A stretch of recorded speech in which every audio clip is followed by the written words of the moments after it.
Day I closed on my first house, my phone had 42 missed calls. None of them were congratulations. Let me back up. I'm the kind of person who keeps a spreadsheet for everything. Grocery lists, work deadlines, savings goals, color-coded, updated every Sunday. My coworkers tease me about it. My best friend says it's the most me thing about me. My mother always called it being too rigid.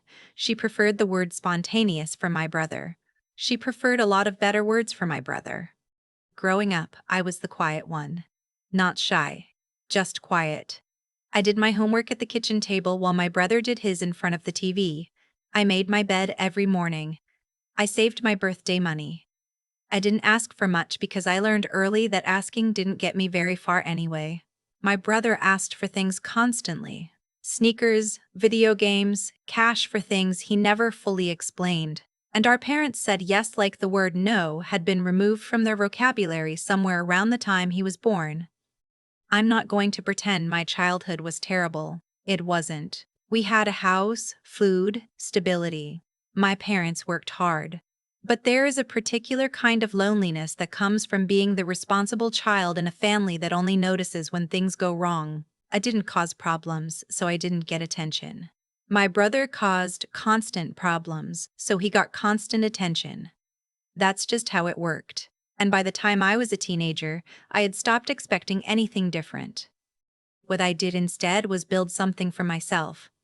I went to state college on an academic scholarship, partial, but still.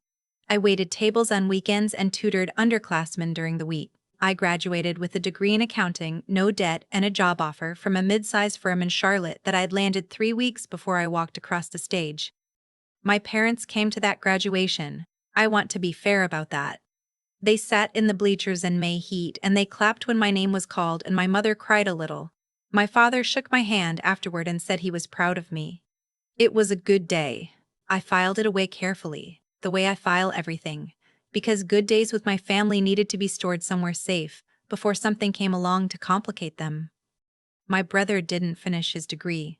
He started at community college, then transferred to a school 3 hours away, then took a break that lasted 4 years and counting. My parents never pressured him about it. They said he was figuring things out. They said he had a different kind of intelligence. They sent him money when he asked, which was often. I moved to Charlotte and I built my life the way I build everything. Carefully, deliberately, one brick at a time. I got good at my job. I got promoted twice in 4 years. I started putting 20% of every paycheck into a high-yield savings account, then another chunk into a brokerage account, then a dedicated folder I labeled House Fund that I moved money into every month like clockwork. I want you to understand what that house fund represented to me. It wasn't just money. It was every Saturday I worked a double shift in college instead of going to parties. Every vacation I didn't take in my mid-20s because I had a goal. Every time I said no to something small so I could say yes to something that actually mattered. By the time I was 31, I had saved $68,000.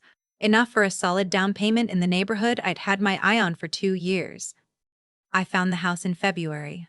3 bedrooms, original hardwood floors, a backyard that needed work but had potential, exactly 1.4 miles from the park where I ran every morning. The inspection came back cleaner than I expected. I made an offer. It was accepted. Closing was scheduled for April 14th. I told my parents the date in early March. I called them on a Sunday, which is when we usually talked, and I told my mother first because my father was outside. I said, "I'm buying a house. Closing is April 14th. I'd love for you both to be there." She said, "That's wonderful, honey." She asked about the neighborhood, the square footage, the commute. She seemed genuinely happy.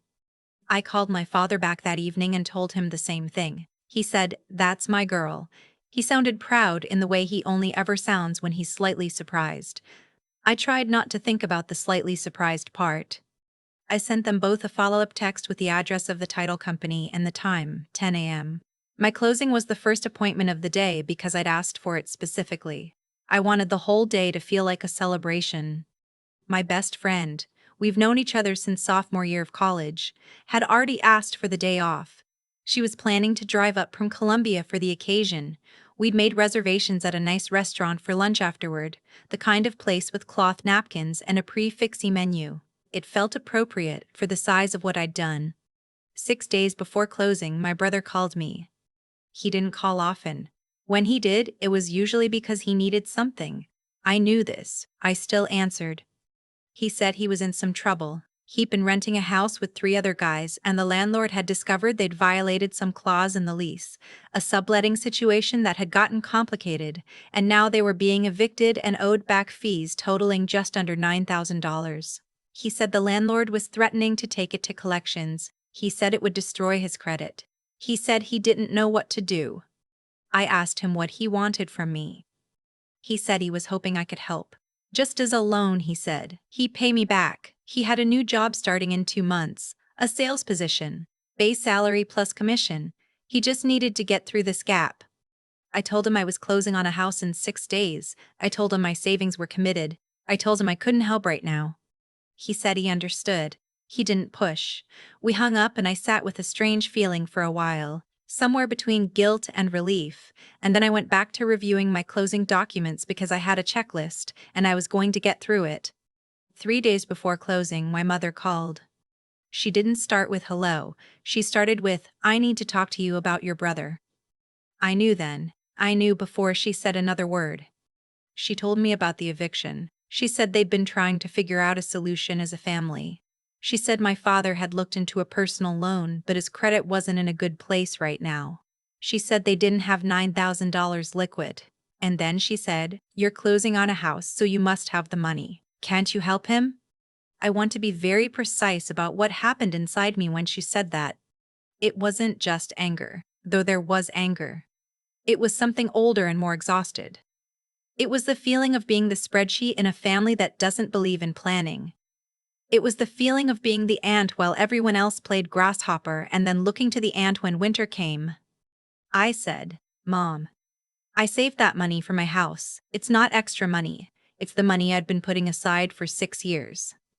She said she knew that. She said she wasn't asking me to give it away, just lend it. She said family helped family. I said I've been helping myself for 6 years without help from anyone. There was a pause. Then she said, "That's not fair." I asked her what exactly was not fair. She didn't answer that part. Instead, she said my brother was really struggling and that this wasn't the time to be selfish. That word, selfish. For protecting the savings I'd built myself, alone, over 6 years, for a goal I'd told them about repeatedly. Selfish. I said I needed to think about it. I said I'd call her back. I didn't sleep well that night. I ran through the numbers again, even though I already knew them. I thought about what a $9,000 hole in my finances right before closing would mean, not for the purchase itself, since the down payment was already wired, but for my emergency fund, for the repairs I'd budgeted, for the cushion that responsible people maintain so they don't end up in situations like my brother's. I thought about whether he would actually pay me back. I thought about every other time money had moved in our family and which direction it had moved. I thought about my mother calling me selfish. I called my best friend and told her everything. She listened and then she said, "What do you want to do?" I said, "I want to buy my house and have lunch with you on Tuesday." She said, "Then do that." I called my mother the next morning. I said I wasn't going to lend my brother the money right now. I said I was sorry he was in a difficult situation, but that I had worked too hard and too long toward this goal and I wasn't in a position to compromise it. I said I hoped they could find another solution. I said it calmly and I meant every word. My mother said, "Fine, just that, fine," and she hung up. I did not hear from my father. Closing day was a Tuesday. It was 62 degrees and sunny, which felt like the weather was on my side. I wore a blazer over a white blouse because I wanted to look like the kind of person who owns property, which I was about to be. My best friend met me in the parking lot of the title company with a card and a small succulent plant and a smile that made me feel like the whole thing was real. We sat at a long table with the seller's agent and the title officer, and I signed my name approximately 400 times. With each signature, something settled further into place inside me. This is yours. You did this. You built this. At 10:47 a.m., the title officer slid a set of keys across the table. My friend took about 15 photos of me holding them. We went to the restaurant. We had the prix-fixé lunch. I had the salmon. She had the duck. We split a bottle of sparkling wine that was not cheap and I did not care. We talked about what I was going to do with the backyard. We talked about what I was going to do with the backyard. We talked about everything except my family, which was its own kind of luxury. It was on the drive from the restaurant to the house. I was going to walk through it as the owner for the first time. That I looked at my phone. 42 missed calls, 17 texts. A voicemail from my mother that started with, "I know you're probably celebrating, but," and I stopped listening. I sat in my car in front of my house, and I read the texts. My brother had texted to say the landlord was moving forward with collections.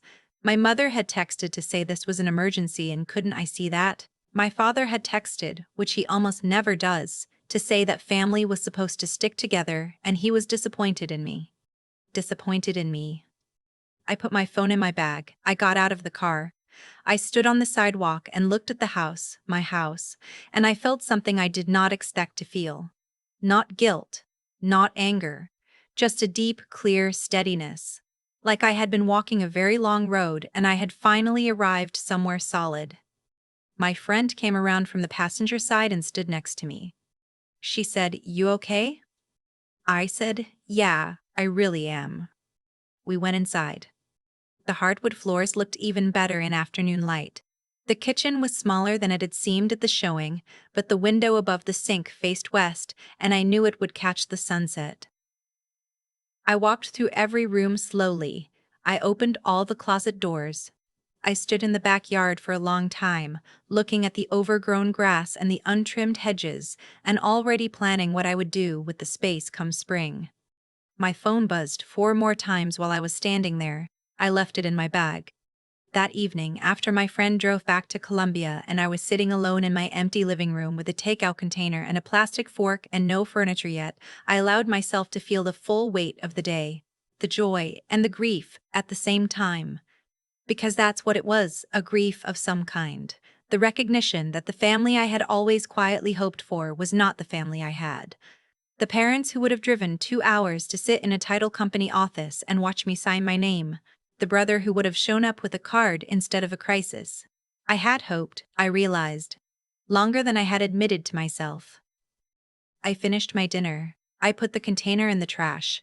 I walked through the house one more time in the dark, running my hand along the wall in each room like I was learning it by touch. Then I went back to my phone and I read everything they'd sent. I read it all the way through, carefully, the way I read everything. My father's disappointment. My mother's escalating urgency. My brother's messages that moved over the course of the day, from explanatory to apologetic to vaguely accusatory. And then I put the phone down and I didn't respond. Not that night. Not the next day either. I took 3 days, honestly, before I knew what I wanted to say. I'm not someone who sends messages when I'm still in the middle of feeling things, because that's when you say things you'll regret or things that are true but unproductive. I needed to know what I actually wanted from the conversation, if anything. What I wanted, I realized, was to stop performing okayness for people who found it convenient. I wanted to stop being the one who absorbed the impact of other people's poor decisions and called it support. I wanted to name, clearly and without anger, what had happened. I sent my parents a text, both of them on the same thread, on a Friday morning. I said, "I spent April 14th closing on the house I saved for 6 years to buy. You spent it pressuring me to bail out a problem I didn't create. I love you, but I need some space from this pattern. I'll be in touch when I'm ready." My mother responded within 4 minutes. It was long. I read it once and didn't respond. My father responded the next day with 2 sentences. "We're sorry if we made your day harder. We hope the house is nice." The "if" was doing a lot of work in that first sentence. I noticed it. I filed it. My brother didn't reach out for almost 3 weeks. When he finally did, he sent a short text that said he'd worked out a payment arrangement with the landlord and that he hoped things were okay between us. I appreciated the absence of further asking. I said I was glad he'd figured it out. We left it there. I spent the first 2 months in that house painting walls, assembling furniture from flat pack boxes, hanging curtains, learning which floorboards creaked and in what pattern. I got a small dining table and 4 chairs. I planted things in the backyard, lavender near the fence, tomatoes and raised beds. I built myself with lumber from the hardware store and instructions I found online. I had dinner parties. I had people over for the game. I had quiet Sundays entirely to myself, which turned out to be something I had needed for years without knowing how badly. I talked to my parents again in June. A phone call, nothing dramatic. We talked about surface things, my father's knee surgery recovery, a trip my mother was taking to visit her sister. We didn't talk about April. I don't know yet whether we ever will or whether it matters. There's a version of this where we find a new equilibrium, where they understand something they didn't understand before. There's another version where things stay politely distant and I make peace with that. I'm not owed a resolution. That's something I've had to learn and relearn.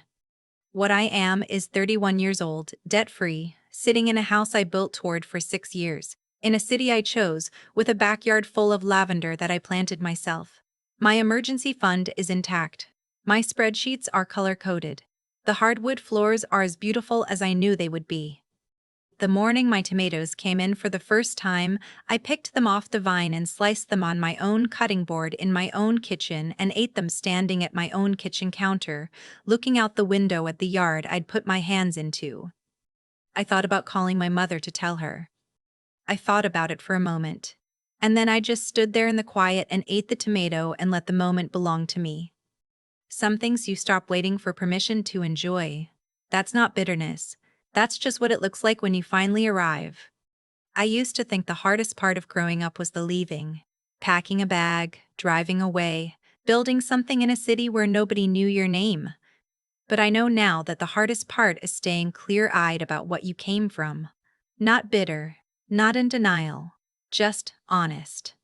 What happened on April 14th wasn't really about $9,000. It wasn't even about a house. It was about something I'd been circling for years without naming it, the cost of being the person who holds it together while everyone else falls apart and expects you to catch them. I spent 6 years building toward that closing day, not because someone told me to, not because I had a safety net or a head start or parents who sat me down and explained compound interest. I built it because I looked at my life and decided what I wanted it to look like, and then I did the unglamorous daily work of getting there. That's not luck. That's a choice made over and over again, quietly, without applause. And my brother made choices too. Every lease he signed without reading it carefully.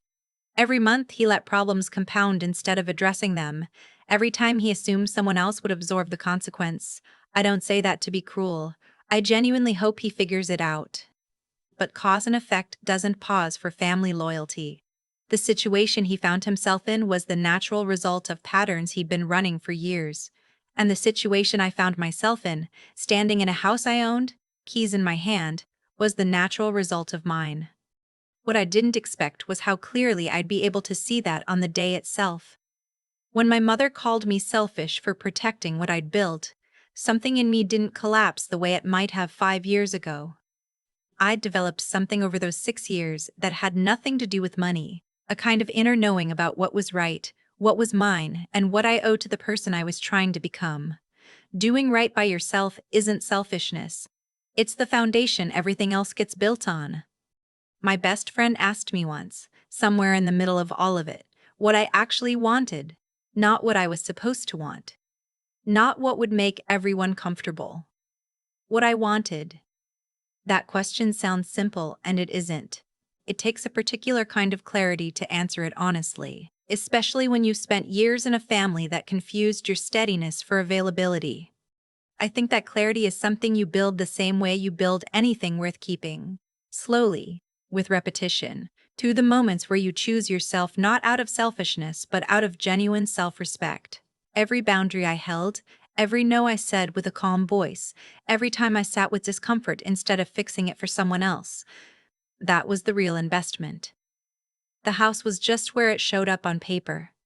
I don't have a perfect family. I have a complicated one. And I have a backyard full of lavender and a kitchen window that catches the evening light, and a life I built on my own terms, That's not nothing, that's everything I was working toward.